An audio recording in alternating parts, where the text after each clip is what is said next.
all the readings talk about giving, and so I thought I'd give a state of the parish address, my friends. And if you're interested, we're a little behind, but you can just there's a little blurb in our bulletin about that.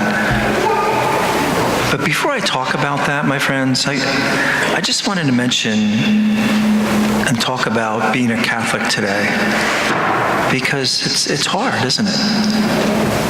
It's difficult. There's so many emotions attached, what's going on with some of these priests and their barbaric actions, and then the cover-up, and just all sorts of stuff.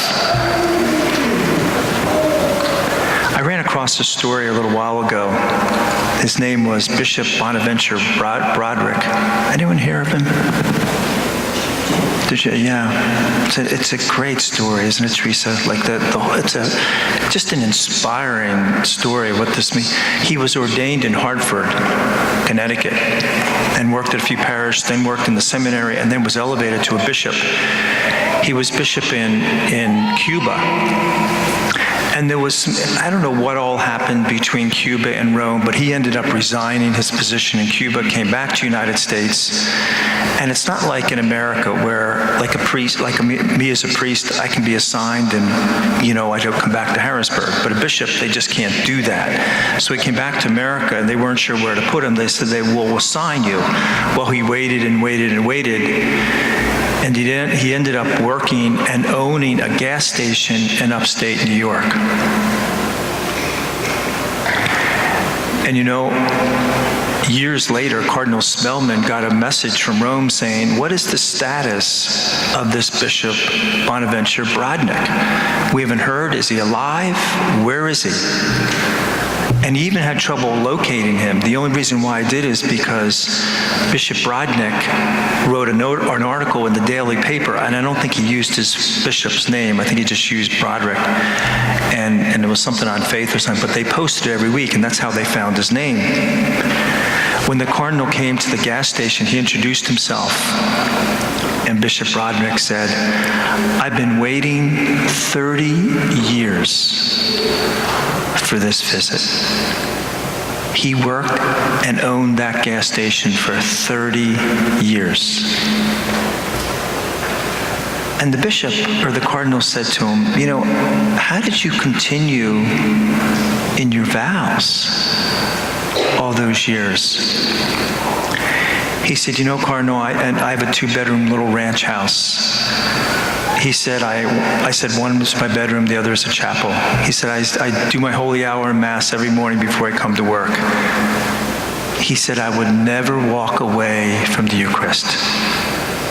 It fulfills me in so many ways. That's all he said. The church may have its problems, my friends, but we receive a great gift from the church, don't we?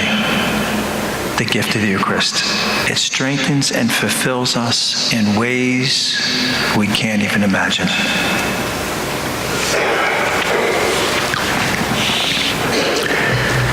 I talked to my brother this week, my younger brother. If I have any questions about, people will say, we'll talk about a singer or a rock band or an actress or an actor, I would say, Dan, who is this person? So he fills me in so I'm not that oblivious. And so he works out for an hour, and he listens to these inspirational speakers. And I said to Dan, do you know any speakers that are talking about tithing? And he said, yeah, he gave me Jim Rohn, R-O-H-M. You may have heard of him. He has since passed away. And then he called me back, and he said, no. And he sent me a link. And if you're interested, I have the link on my phone. But he sent me a link by T.D. Jakes. Anybody hear of him? Yeah, he's got the 10th biggest church in America. He's in Dallas, Texas, and it's called the Potter House.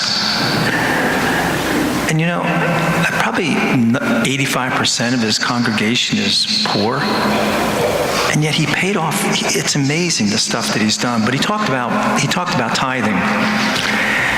And it was such an interesting talk. I'm sitting there listening to him, and I'm telling you, if he came into this church and preached, my friends, the roof would be shaken the way he's so energetic and charismatic. But he's talking about blessings of tithing. few weeks ago, a woman said to me, she's been trying to tithe and things like that, and she struggles with it. I said, it's hard at first. She said she was at church, and normally she pays by check, but she forgot her checkbook, so she had her wallet there, and she had 4 $20 bills. And so the collection comes, and she takes 2 20s and puts it in the collection. Doesn't think too much about it. On Monday, she took her daughter to the dentist, and her daughter was having some work done. And of course, with the dentist, it's a prolonged thing, and she had all sorts of dental work. So she knew the bill was around $50 or so. And so the daughter came out, and she says to the nurse, "I'd like to pay off my bill." And she's thinking, it's going to be close to 50. So she opens up her wallet, and she sees 2 20s. And as the clerk is looking up her bill, she's thinking to herself, "Why did I give that extra 20? She said, "I wish I would have only given one. Now I'm going to have to put this on my debit card." So the clerk comes back, and she said, "Your bill was $45, but the dentist put a little note in there and just waived it." And she's walking out of the dentist, and she says, "Why do I always doubt?" She said, "Why do I always doubt the blessings from God?" And I thought, we do, don't we? All of us. He tells us to give, but he says he's going to bless us. And we doubt that. It doesn't always have to be financial. It may be a mended relationship. That's worth a lot, isn't it, my friends? A mended relationship, or a healing, or an answer to prayer. Those have real tangible value in it. It's a true blessing, my friends. Jakes also was talking about, he said, when you handle something important like money, he said it creates an order in your life. He said the Israelites were taught that. Whatever they did, their farming, they always gave 10%. Or their animals, they would sacrifice 1/10 of their crop, or their animals. He was teaching them order. He said, because when you have order in the most important things in your life, it'll affect other areas. Order in your life is what? Just having your priorities, right? So another word for order is priorities. When a student has their priorities right in school, what happens? What happens? They get good grades, don't they? When somebody at work has their priorities in place at work, what happens? They get promoted because they do a good job, right?